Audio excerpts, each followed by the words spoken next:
prononcée dans l'enceinte de l'Assemblée nationale. Monsieur Bertha, pour le mouvement Démocrates et apparentés, vous avez la parole.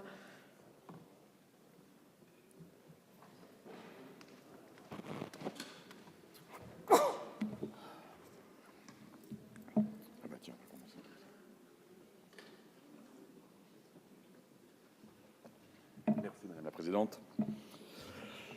Donc Madame la Présidente, Madame la Ministre, Monsieur le rapporteur, Monsieur le Président de la Commission Affaires culturelles et éducation, chers collègues. Le groupe Mouvement démocrate et apparenté de l'Assemblée nationale se réjouit de l'issue de la commission mixte paritaire qui s'est tenue avant-hier au Sénat. La collaboration étroite entre le gouvernement d'une part, les parlementaires, aura permis de parvenir à un texte d'équilibre qui répond à une situation d'urgence, ceci tout en nourrissant une grande ambition pour notre système universitaire et donc pour l'avenir de nos étudiants. En effet, à travers ce texte, nous retrouvons ce que doit être à nos yeux l'objet essentiel d'une bonne réforme de l'accès à l'enseignement supérieur. Réforme bâtie au seul profit d'une cible unique, l'étudiant. C'est essentiel, quel est-il? Un accès simplifié à l'offre des formations disponibles désormais réalisées par la plateforme Parcoursup, qui a déjà accueilli des centaines de milliers d'inscriptions.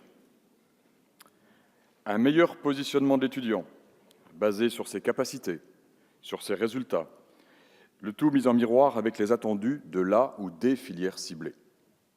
Une connaissance enfin approfondie des taux de réussite pour chaque filière. L'objectif central est donc bien là, remettre l'étudiant au cœur du dispositif, le rendre acteur de ses études en lui permettant de mieux objectiver ses choix, tout simplement en le responsabilisant.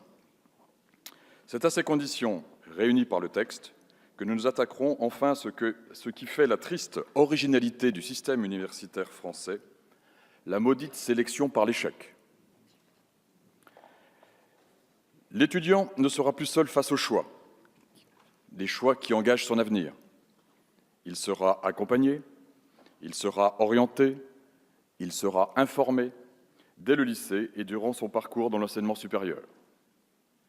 Les majorités se sont succédées et aucune jusqu'à présent n'avait su être à la hauteur de la lutte contre cette inégalité fondamentale par laquelle les étudiants des milieux socioculturels favorisés savaient, quand les autres étaient condamnés à avancer à l'aveugle.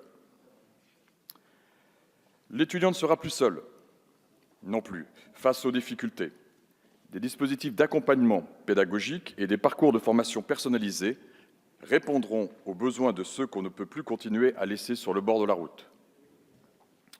La réussite pour tous est incontestablement un marqueur de cette loi, une loi inclusive et une loi juste. Il s'agit donc désormais de tenir compte des capacités et des souhaits des étudiants, des connaissances, mais aussi des compétences. Mais il s'agit aussi d'améliorer les conditions de vie de l'étudiant. L'accès aux soins des étudiants sera en effet désormais facilité. Ceci était aussi une nécessité et une vraie urgence. Nous saluons aussi l'adossement du régime de sécurité sociale étudiante au régime général mis en place dans le cadre de cette loi. Ceci se fera en maintenant les actions de pédagogie et de prévention qui répondent aux besoins spécifiques de la population estudiantine. Ce changement par la disparition de leurs contributions permettra aussi un gain de clarté, mais aussi d'équité des cotisations étudiantes. Au terme des nombreuses heures de débat que nous avons eues ensemble, chers collègues, durant les auditions en commission, dans l'hémicycle, en commission mixte paritaire, le groupe Mouvement démocrate et apparenté se félicite du texte final et salue l'investissement de notre ministre.